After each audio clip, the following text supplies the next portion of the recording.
మిత్రులారా, ఈ రోజుల్లో మనం బంగారం ధర పెరిగితే అంత బాధపడట్లేదు. కానీ ఉదయం లేవగానే పెట్రోల్ బంక్ బోర్డు మీద ₹1 పెరిగినా మన గుండె ఆగిపోయినంత పని అవుతుంది కదా. అవునా కాదా? ఇటీవల సోషల్ మీడియాలో ఒక పోస్ట్ తెగ వైరల్ అవుతుంది. పాకిస్తాన్లో లీటర్ పెట్రోల్ ధర విపరీతంగా మారుతుంది, కానీ ఇండియాలో మాత్రం సెంచరీ దాటి తగ్గట్లేదు. మన పక్క దేశంలో అంత తక్కువ, మన దేశంలో ఇంత ఎక్కువ ఎందుకు అని చాలామంది అడుగుతూ ఉన్నారు. ఈరోజు నేను మీ ముందుకు వచ్చింది ఏ పొలిటికల్ డిబేట్కో కాదు, అసలు నిజాలు, నగ్న సత్యాలు, మీ జేబుల నుంచి వెళ్తున్న పైసల లెక్కలు మీ కళ్ళకు కట్టినట్టు చూపించడానికి. ఈరోజు మనం కేవలం మాట్లాడేది ఒక లీటర్ పెట్రోల్ గురించి కాదు. ఇరు దేశాల ఆర్థిక వ్యవస్థలు ఎలా నడుస్తున్నాయి, ఇండియా పెట్రోల్ ద్వారా ఎందుకు రోడ్లు వేస్తోంది, పాకిస్తాన్ ఎందుకు IMF కాళ్ళ దగ్గర మోకరిల్లింది. ఈ వీడియోలో మనం ఫుల్గా తెలుసుకుందాం. ఎండ్ వరకు చూడండి. కరెన్సీ మాయాజాలం అసలు మతలబ్ ఇదే. సరే, ఫస్ట్ పాయింట్, మన నెంబర్లని చూసి మోసపోతున్నాం. ఒక చిన్న ఉదాహరణ చెప్తా. పాకిస్తాన్లో ఒక లీటర్ ₹330 అనుకుందాం. అదే ఇండియాలో ₹105 అనుకుందాం. నెంబర్ పరంగా చూస్తే ఇండియాలో 105 చాలా తక్కువ. కానీ ఆగండి, అక్కడ వాడేది పాకిస్తాన్ రూపాయి, మనం వాడేది భారత రూపాయి. కరెన్సీ వ్యత్యాసం. మన దేశపు ₹1 విలువ పాకిస్తాన్లో దాదాపు ₹3.3తో సమానం. రియన్ కన్వర్షన్ పాకిస్తాన్లో 330 PKR అంటే మన ఇండియన్ కరెన్సీతో పోలిస్తే అది దాదాపు ₹100 అవుతుంది. అంటే ఇండియాలో 102 నుంచి ₹115 ఉంటే పాకిస్తాన్లో భారత కరెన్సీ లెక్క ప్రకారం ₹100 ఉంది. పెద్దగా ఏమీ తేడా లేదు. చాలా మంది కేవలం నెంబర్లు చూసి పాక్లో పెట్రోల్ చౌక అనుకుంటారు. కానీ వాస్తవానికి అక్కడ కరెన్సీ పతనం వల్ల వారికి సామాన్యుడు మనకంటే ఎక్కువ నరకం చూస్తున్నాడు. ఇండియాలో ధరలు ఎందుకు ఎక్కువ? ఇప్పుడు అసలు కథలోకి వద్దాం. ఇండియాలో క్రూడ్ ఆయిల్ ధర అంతర్జాతీయ మార్కెట్లో తగ్గినా మన బంకుల్లో ధర ఎందుకు తగ్గదు? దీనికి కారణం ట్యాక్స్. బేస్ ప్రైస్ రిసీవర్ నుంచి వచ్చేసరికి మన పెట్రోల్ ధర లీటర్కు ₹50 నుంచి ₹55 మాత్రమే ఉంటుంది. కేంద్ర ప్రభుత్వం ఎక్సైజ్ సుంకం దాదాపు దీనిపై కేంద్ర ప్రభుత్వం అత్యంత పన్ను విధిస్తుంది. డీలర్ కమిషన్ పెట్రోల్ బంకు యాజమానులకు ఇచ్చే కమిషన్.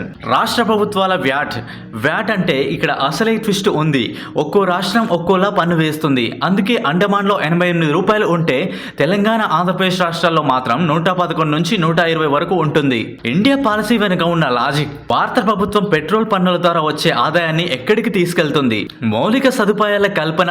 ఈరోజు మనం చూస్తున్న world class హైవేలు, Vande Bharat express రైళ్లు, డిజిటల్ ఇండియా నెట్వర్క్, వీటన్నిటికీ నిధులు ఎక్కడి నుంచి వస్తున్నాయి? మీరు చొట్టించే పెట్రోల్ పన్నుల నుంచే. అంటే ప్రభుత్వం పెట్రోల్కి GST పరిధిలోకి ఎందుకు తీసుకురావడం లేదంటే రాష్ట్రాలకు మరియు కేంద్రానికి ఇదొక తక్షణ ఆదాయ వనరు. పాకిస్తాన్ ఇంధన సంక్షోభం వెనుక చీకటి నిజాలు. ఇప్పుడు మనం సరిహద్దు దాటి పాకిస్తాన్ వైపు వెళ్దాం. అక్కడ పరిస్థితి ఏంటో తెలుసా? పైన పటారం లోన నొటారం. IMF భారం. పాకిస్తాన్ అప్పట్లో మునిగిపోయింది. పాకిస్తాన్ అప్పుల్లో మునిగిపోయింది. అంతర్జాతీయ ద్రవ్యనిధి IMF వాళ్ళకి అప్పు ఇవ్వాలంటే ఒక షరతు పెట్టింది. ప్రజలకు పెట్రోల్పై రూపాయి కూడా సబ్సిడీ ఇవ్వకూడదు. పైగా పెట్రోలియం డెవలప్మెంట్ లేవి పన్ను విధించాలి. ధరలు కూడా హెచ్చుతగ్గులు ఉన్నాయి. అంతర్జాతీయ మార్కెట్లో చమురు ధరలు కొద్దిగా మారినా పాకిస్తాన్ భరించలేదు. అందుకే అక్కడ ప్రతి 15 రోజులకు ఒకసారి, కొన్నిసార్లైనా సరే ధరలు మార్చేస్తుంటారు. అక్కడ లీటర్ పెట్రోల్ రికార్డు స్థాయిలో ఉంటుంది. PKR అంటే దాదాపు వారి కరెన్సీ ప్రకారం ₹458 వరకు చేరుతుంది. కొనుగోలు శక్తి ఎలా ఉంటుందో చూద్దాం. ఇండియాలో ఒక సామాన్యుడి సగటు ఆదాయానికి, పాకిస్తాన్లో ఒక సగటు సామాన్యుడి ఆదాయానికి నక్కకు నాగలోకానికి ఉన్నంత తేడా ఉంది. అక్కడ ₹100 సమానమైన పెట్రోల్ కొనడానికి ఇక్కడ ప్రజలు ఇళ్లను, బైక్లను అమ్ముకోవాల్సిన పరిస్థితి వస్తుంది. లేక వీళ్ళందరూ EV బైక్ల వైపే మొగ్గు చూపుతున్నారు. ఆలోచించండి మిత్రులారా, మన దేశంలో ధరలు స్థిరంగా ఉన్నాయి, కొనుగోలు శక్తి స్థిరంగా ఉంది. కానీ అక్కడ రేపు పొద్దున పెట్రోల్ బంకు తెరుస్తారో లేదో తెలియని అనిశ్చితి. మనం బెటరా, వాళ్ళు బెటరా, మీకే నిర్ణయించాలి. కాబట్టి ఈ సుదీర్ఘ విశ్లేషణ ద్వారా మనకు అర్థమైంది ఏంటంటే పాకిస్తాన్లో పెట్రోల్ ధర తక్కువగా కనిపించడం కేవలం కరెన్సీ భ్రమ మాత్రమే. ఇండియాలో ధరలు ఎక్కువగా ఉండడానికి కారణం విదేశీ ప్రగతి కోసం విధిస్తున్న పన్నులు. భారతదేశం వ్యూహాత్మకంగా రష్యా నుంచి చౌకగా ముడి చమురు కొనుగోలు చేస్తూ ఉంటే తన ఆర్థిక వ్యవస్థను స్థిరంగా ఉంచగలిగింది. కానీ భారతదేశం కంటే పాకిస్తాన్ భౌగోళిక రాజకీయాల ఉచ్చులో చిక్కుకొని సంక్షోభంలో పడింది. మనం కట్టే ప్రతి రూపాయ భారతదేశంలో పన్ను దేశ నిర్మాణం భాగం అవుతుంది. భవిష్యత్తులో ఈ పెట్రోల్ భారం తగ్గాలంటే మన ప్రత్యామ్నాయ ఇంధనాల వైపు అడుగులు వేయక తప్పదు. మిత్రులారా, ఈరోజు మనం ఇక్కడి నుంచి వెళ్ళేటప్పుడు కేవలం ఒక సమాచారాన్ని మాత్రమే కాదు, ఒక బాధ్యత గల అవగాహనగా తీసుకెళ్దాం. ఈ రోజే మన స్మార్ట్ ఫోన్ తీసి మన ఫ్రెండ్స్ అందరికీ ఉండే ఫేక్ ఫార్వర్డ్ల మెసేజ్లకి ఈ కరెన్సీ లెక్కలతో తిప్పి కొడదాం. దేశ ఆర్థిక వ్యవస్థపై సరైన అవగాహన పెంచుకుందాం.